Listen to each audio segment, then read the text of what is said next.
ذہن میں رہے کہ انبیاء کا ذکر.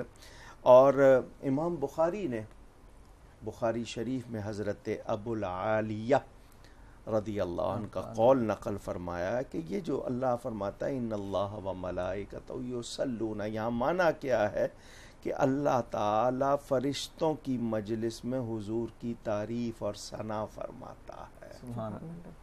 یعنی اللہ تعالی خود اور فرشتوں کا یہ کہنا کہ جی وہ درود بھیجتے ہیں تو وہ حضور کے شایان شان دعا کر کے خود برکت پاتے ہیں.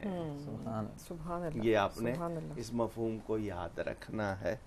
تو یہ تعظیم ہے میرے نبی صلی اللہ علیہ وسلم کی. اچھا، القول البدی کے نام سے امام سخاوی نے اس پر پوری کتاب لکھی ہے جس کے آگے لوگوں نے ترجمے اپنے نام سے چھاپے ہوئے ہیں، ان کا نام اپنا رکھ دیا، سارا میٹر وہاں سے ہے. وہ یہ فرماتے ہیں کہ اللہ تعالیٰ حکم دیتا ہے ایمان والو تم درود بھیجو، اور ہم کہتے ہیں اللہم صلی علی. صحیح. اللہ کہہ رہا ہے تم بھیجو اور ہم کہتے ہیں یا اللہ تو بھیج. صحیح. یہ کیا راز ہے؟ حالانکہ ہونا چاہیے اصلی علی سیدنا محمد صلی اللہ علیہ وسلم. میں یہ کہوں کہ میں درود بھیجتا ہوں نبی صلی اللہ علیہ وسلم پر، ان کا نام لے کر یا صرف ان کا مرتبہ پکار کے. تو ہم اس لیے کہتے ہیں کہ ہمیں ان کی شان معلوم ہی نہیں ہے. سبحان اللہ. یا اللہ ان کی شان کے مطابق تو بھیج، کیونکہ تو جانتا ہے نبی پاک صلی اللہ علیہ وسلم کو اللہ نے بے عیب بنایا ہے، اور ان کا درجہ مرتبہ کتنا کہ وہ نبیوں کے سردار، بلکہ ساری کائنات انہی کی برکت سے بنی ہے. وہ نہ ہوتے تو کچھ بھی نہ ہوتا. تو اس لیے ہم کہتے ہیں کہ میں نہیں کہہ رہا صلیت علی محمد، میں نہیں کہہ رہا اسلیہ، یا اللہ تو درود بھیج، کیونکہ اصل درود بھیجنے والا حق تعالی ہے اور اس کو پتہ ہے، وہ جانتا ہے، اسی نے بنایا ہے ان کو. تو میں کسی کی شان پوری طرح جانتا نہیں تو اس کو کیسے پکار سکتا ہوں اور حق ادا کر سکتا ہوں. سبحان اللہ. ایک کالر بھی ہے، ان سے سوال لے لیتے ہیں پھر اس کو کنٹینیو کریں گے. السلام علیکم. السلام علیکم. وعلیکم السلام. جی میرا نام شاہد ہے، میں راولپنڈی سے بول رہا ہوں. مولانا صاحب سے یہ سوال ہے کہ درود شریف سب سے چھوٹا یا کم سے کم وقت میں زیادہ سے زیادہ پڑھنے کے لیے کون سا ہے جو پڑھا جائے؟ اور دوسرا سوال ہے کہ صدقہ دینے کے لیے سب سے بہترین صدقے طریقہ کیا ہے؟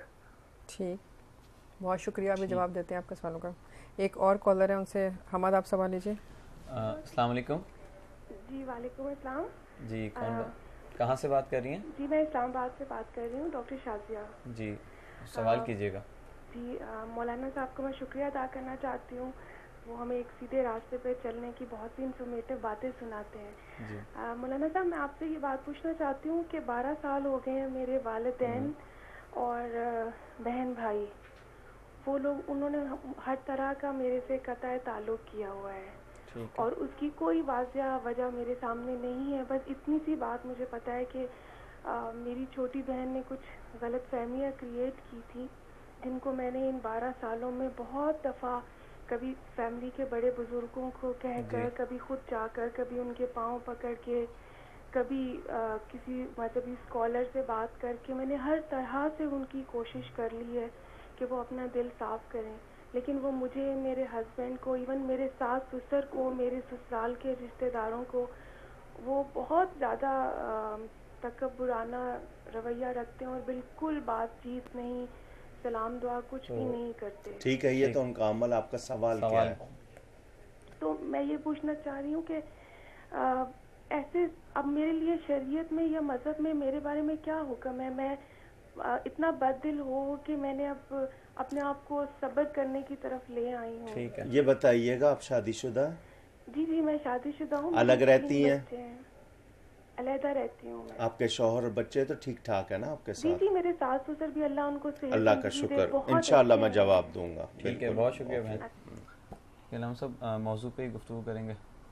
جی موضوع پر ذکر، اس میں ایک بات، آپ کا کوئی سوال ہے تو نہیں تو میں بتاؤں نہیں، آپ کو. وہ مکمل کیجیے گا نا جو اللہ رب العزت. جی اس میں یہ ہے کہ بندہ اس قابل ہی نہیں جی کہ خود یعنی حضور صلی اللہ علیہ وسلم کا مقام جان سکے. بے شک ان کی حقیقت کو اللہ کے سوا کوئی نہیں جانتا. بے شک.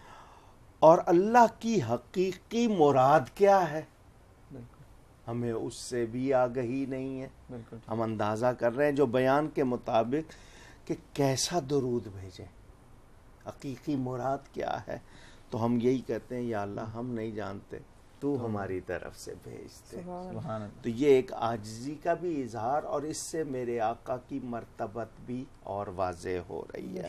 اچھا, یہاں پر اللہ تعالی نے یصلون علی محمد نہیں فرمایا صلی اللہ علیہ وسلم, حالانکہ دوسرے انبیاء کے نام ہے قرآن میں, جہاں بھی کہیں ذکر آیا نام ہے, یا آدم ہو, یا نوح ہو, یا ابراہیم, یا عیسیٰ, یا موسیٰ, اسی طرح علیہم السلام. باقی سب ان کے صدقے میں نبی ہیں, یہ میرے حبیب ہے. اللہ نے کہیں نام لے کے نہیں پکارا, یا محمد نہیں, یا ایھا الرسول, یا ایھا النبی, یا ایھا المزمل, کہ وہ خدا ہو کر ان کو کتنی تعظیم دے رہا ہے. تو اب آپ دیکھیں اپنے خلیل کا ذکر, خلیل اللہ کا ذکر کہ ان اول الناس بابراہیم للذین اتبعوہ وھذا النبی. آپ یہ اس بات کو دیکھیں تو حضور صلی اللہ علیہ وسلم کا جب بھی ذکر, تو علماء کہتے ہیں اللہ تعالیٰ نے ہمیں سکھا دیا ہے کہ ان کو عام لوگوں کی طرح نہ پکارنا ہے نہ سمجھنا ہے, ان کا مقام بہت بلند ہے. اس میں جلالت, اپنے اس میں جلالت کے ساتھ ذکر کیا ہے, اور نبی کے بارے میں بتا دیا باقی سب ان کا صدقہ ہے. بے شک. تو اور لفظ نبی کے معنی غیب کی خبر دینے والا. صحیح, بالکل. ان کی غیب الغیب ذات کو وہی جانتے ہیں. ہم فرشتوں کو نہیں دیکھتے, فرشتے اللہ کو نہیں دیکھتے, میرے نبی نے تو سر کی آنکھوں سے اللہ تعالیٰ کو دیکھا ہے, وہ بھی آپ نے سنا. اب آیا ہے ذکر, میں نے کہا نا میں بہت زیادہ تفسیر میرے پاس اتنی ہے کہ میں واقعات سناؤں آپ کو یا وہ تفصیل سناؤں ٹائم لگے. اب میں نے ایک چیز کا ذکر کرنا ہے, اس کا مجھے موقع دیں کہ میں فرشتوں کے حوالے سے آپ کو بتاؤں. جی بالکل. یہاں فرشتوں کا ذکر ہے, یہاں لوگوں کی معلومات. میں اس حوالے سے بہت سے پروگرام ٹی وی پہ کر چکا ہوں, جنہوں نے پہلے دیکھے ہوں گے, اگر نہیں دیکھے تو مختصراً سنیے گا. حضرت عثمان نے میرے آقا کریم صلی اللہ علیہ وسلم سے ان فرشتوں کی تعداد پوچھی جو ایک آدمی پر مقرر. ہمیں تو پتہ ہے نا کرامن کاتبین, جی کرامن عزت والے, کاتبین لکھنے والے, 2 فرشتے. تو جب انہوں نے پوچھا تو جواب ملا ہر آدمی کے ساتھ 10 فرشتے دن اور 10 رات میں. ٹھیک. یہ حضرت عثمان غنی نے پوچھا. ایک دائیں ایک بائیں, 2 آگے پیچھے, 2 ہونٹوں کے پاس, جو صرف درود کو محفوظ کرتے. سبحان اللہ. سبحان اللہ. 2 پہلوؤں پر, ایک اس کی پیشانی پکڑے ہوئے ہوتا ہے, اگر عاجزی کرتا ہے تو بلند کرتا ہے. میں نے کل آپ کو یہ بات بتائی تھی. سبحان اللہ. تکبر کرے تو وہی نیچا کر دیتا ہے. اور 10واں نیند کی حالت میں آپ کے منہ میں سانپ کو جانے سے روکتا ہے. سبحان اللہ. یہ 10 فرشتے دن میں اور 10 فرشتے رات کو حضرت عثمان غنی نے میرے نبی پاک صلی اللہ علیہ وسلم سے پوچھا. اب آئیے اقوال. 360 فرشتے انسان کے ساتھ ہوتے ہیں.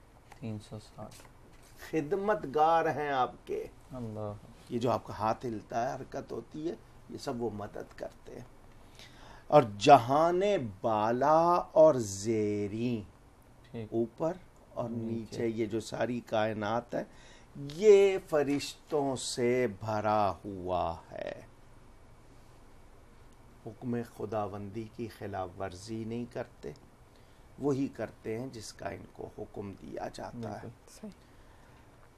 مستدرک میں یہ کتاب ہے حدیث کی, اس میں روایت ابن عمر رضی اللہ تعالی عنہما روایت کہ اللہ تعالی نے مخلوق کے 10 حصے کیے, 9 حصے فرشتے اور 1 حصہ ساری مخلوق. سنا آپ نے؟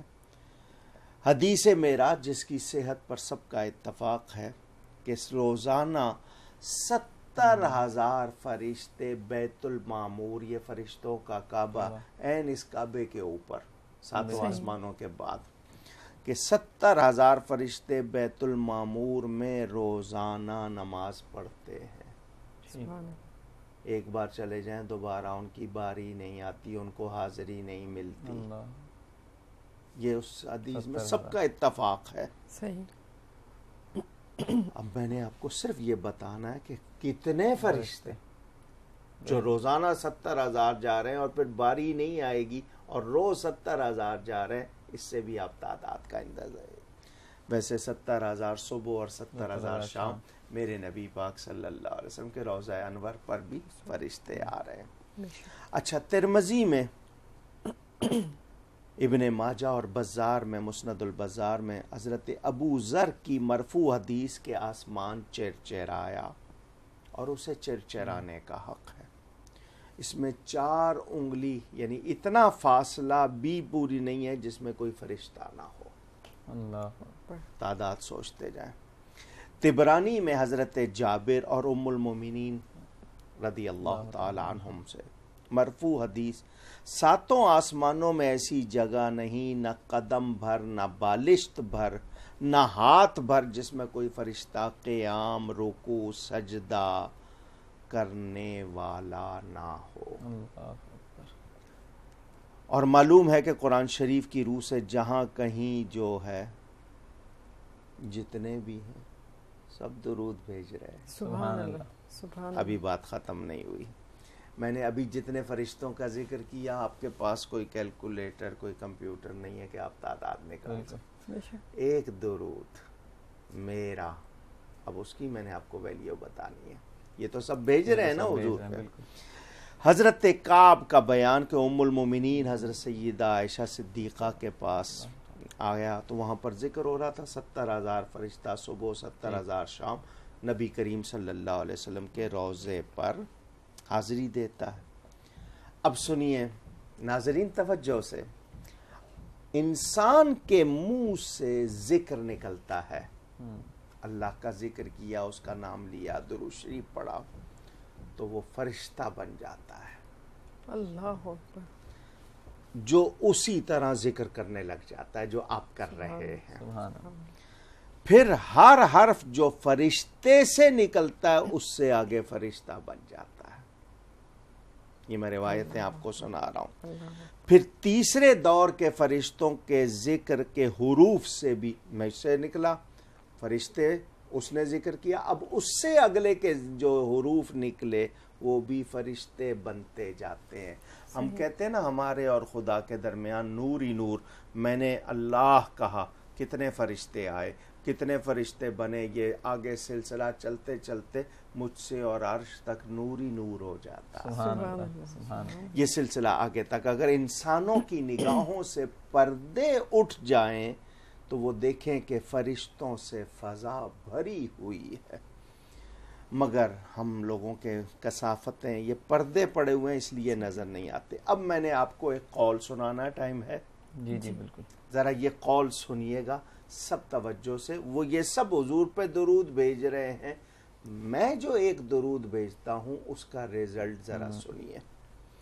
حضرت ابو العباس تیجانی رحمت اللہ علیہ صاحب جواہر المعانی نقل کرتے ہیں کہ انسان جنات کا 10واں حصہ، جن و انس، انسان اور جن، خشکی کے جانوروں کا 10واں حصہ، اور یہ سب مل کر پرندوں کا 10واں حصہ، اور یہ سب مل کر بحری مخلوق جانوروں کا جو سمندر میں ہیں ان کا 10واں حصہ، اور یہ سب مل کر زمین پر مقرر فرشتوں کا 10واں حصہ، اور یہ سب آسمان دنیا کے فرشتوں کا 10واں حصہ، یہ مجموعہ دوسرے آسمان کے فرشتوں کا 10واں حصہ، اسی ترتیب سے 7 آسمانوں تک. پھر یہ سب ملائکہ، ملائکہ جمع ہے ملک کی، فرشتے کو کہتے ہیں. یہ تمام فرشتوں یعنی ملائکہ کرسی کے مقابلے میں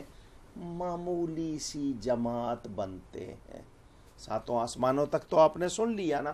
اب 7 آسمانوں کے اوپر جو ہے جو جہان عرش تک، اس میں ملائکہ کرسی، اللہ تعالیٰ نے جو کرسی بنائی اس کے گرد جو فرشتے، یہ سارے جتنے میں نے اب تک بتائے ہیں ان کے سامنے چھوٹی سی جماعت رہ جاتی ہے. اچھا، پھر یہ سب ایک حجاب جو اللہ کے حجابات عظمت ہیں عرش کے سامنے، عرش کے ان حجاب، ان پردوں کے جو عرش کے ہیں ان کے فرشتوں کا 10واں حصہ، اور حجابات عرش کی تعداد 6 لاکھ ہے. ہر عرش، ہر پردہ جو عرش کے آگے ہے اس کا آپ شمار کرتے جائیے. ایک پردے کا طول و عرض، طول لمبائی کو کہتے ہیں، عرض چوڑائی کو کہتے ہیں. ایک پردے کا طول و عرض اور وسعت، کشادگی اتنی عظیم کہ آسمان و زمین اور جو کچھ ان کے درمیان ہے اس کے سامنے اس کی حیثیت معمولی سی ہے. اور قدم برابر اس میں ایسی جگہ نہیں جہاں کوئی فرشتہ نہ ہو. اور یہ سب قیام میں، رکوع میں، سجدہ میں اور شغل تسبیح یعنی اللہ کی پاکی بیان کر رہے ہیں. اب سنیں اتنی تعداد. پھر یہ تمام فرشتے ان فرشتوں کے مقابلے میں جو عرش الہی کے ارد گرد پرے جمائے ہوئے مصروف عبادت ہیں، ایسے ہیں جیسے سمندر کے مقابلے میں ایک قطرہ. سنا آپ نے؟ ان کا شمار اللہ ہی جانتا ہے. اور پھر یہ کہا گیا عرش کے گردا گرد فرشتوں کی 70,000 صفیں محو طواف، ان کے پیچھے مزید 70,000 صفیں، ان آگے والوں کے کندھوں پر ہاتھ رکھے مصروف عبادت. ہر ایک کی تسبیح بھی مختلف، ہر فرشتے کی تسبیح بھی مختلف. ان کے پیچھے 1,00,000 صفیں، دائیں ہاتھ بائیں پر رکھے مصروف تسبیح.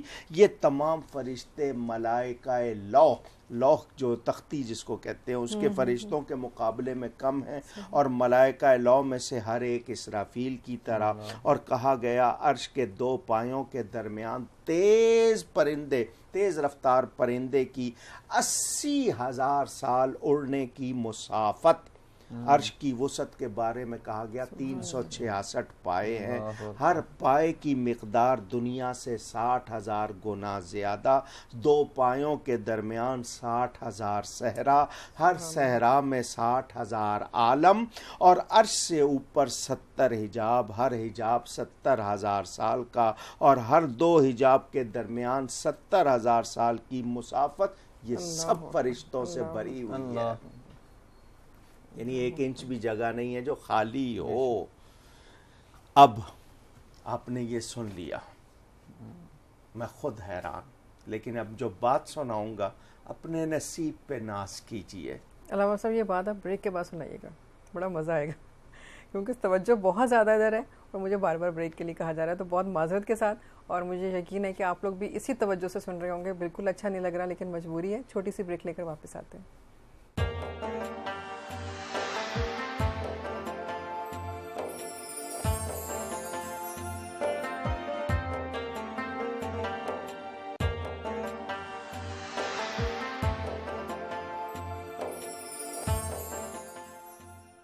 السلام علیکم ورحمۃ اللہ وبرکاتہ. پروگرام میں ایک بار پھر خوش آمدید. اور یہاں پر ذکر ہو رہا ہے درود و سلام کے حوالے سے، اور علامہ صاحب ہمیں بتا رہے ہیں کہ درود و سلام کے فضائل اور اس کی برکتیں. اور آپ کو بتاتے چلیں کہ جیو پر جو اسپیشل ٹرانسمیشن رمضان شریف کے نام سے آپ دیکھ رہے ہیں، یہ پروگرام اسی کا ایک حصہ ہے. جی علامہ صاحب. میں جو تعداد بتا رہا تھا جواہر المعانی کے حوالے سے، ایک جملہ رہ گیا تھا اور وقفہ آ گیا. میں نے آپ سے کہا تھا پہلے آپ کو 7 آسمانوں کی بات بتائی، یہ بتایا عرش کے 2 پائے، ان کے درمیان تیز رفتار پرندہ 80,000 سال اڑے، اتنی مسافت. عرش کی وسعت کے بارے میں بتایا 366 پائے، ہر پائے کی مقدار دنیا سے 60,000 گنا زیادہ. 2 پایوں کے درمیان 60,000 صحرا، ہر صحرا میں 60,000 عالم. اور عرش سے اوپر 70 حجاب، اور ہر حجاب 70,000 سال کا، اور ہر 2 حجاب کے درمیان 70,000 سال کی مسافت. یہ سب